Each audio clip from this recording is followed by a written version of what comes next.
you're looking at the most expensive player in the NHL. After signing a 4-year, $13.25 million extension, Auston Matthews is slated to become the highest paid player in the league.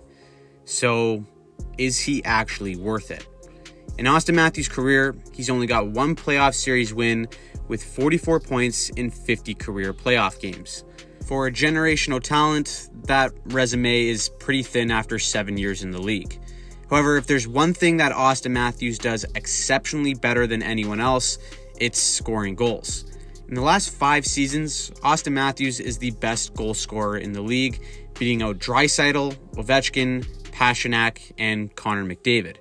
In 5-on-5 situations, he's by far the most effective goal scorer in the NHL. With the majority of the game being played 5-on-5, if you can dominate even strength situations, you'll end up dominating majority of the game. When it comes to finding soft spots in coverage and generating offense around the net, Matthews has taken this skill to a whole other level. The one major issue is that he hasn't been able to consistently do it when it matters most. In the playoffs, those offensive numbers seem to disappear in the biggest moments, and other elements of his game certainly face scrutiny as well. The NHL playoffs is vastly different than the regular season. The space 5-on-5 shrinks even more, and the game becomes more physical. At times, this is where Matthews and other Leafs superstars have faltered the most, and it's built a narrative that has almost been impossible to shake. There's no better example of this contrast in Matthews' production in the playoffs than this past postseason. In the Tampa Bay series, we saw the best version of Auston Matthews. Statistically, he had 9 points in 6 games, but it was his overall dominance that stood out.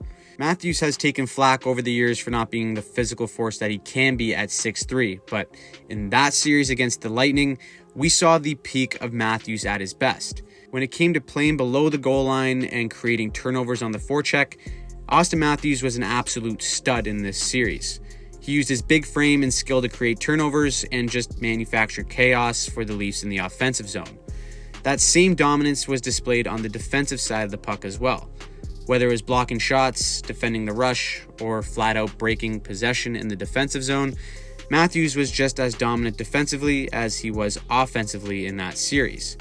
Combine all that with his production, that was the version of Auston Matthews that was worth the money.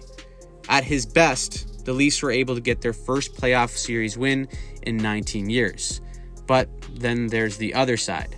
The familiar version of Matthews and the other Leafs stars that in the postseason has become far too common for the amount of money that they make.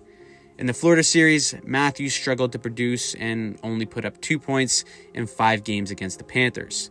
The best goal scorer in the world got shut out in a playoff series. Now, there's more context to that than just raw stats, as Matthews certainly had his chances, and he also ran into a Sergei Bobrovsky.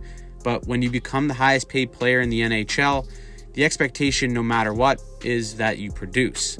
Leaf fans look at McDavid and Draisaitl in the playoffs and wonder, why can't Auston Matthews be just as dominant? Now, whatever you think about Matthews, there's probably a valid point to your opinion. If you love the deal, you're getting the best goal scorer in the game in his prime until he's 31 years of age. It took Ovechkin years before winning a cup, and there was the same narrative about him. Everyone said that you just can't win with a player like Ovi, and now they're saying the same about Matthews.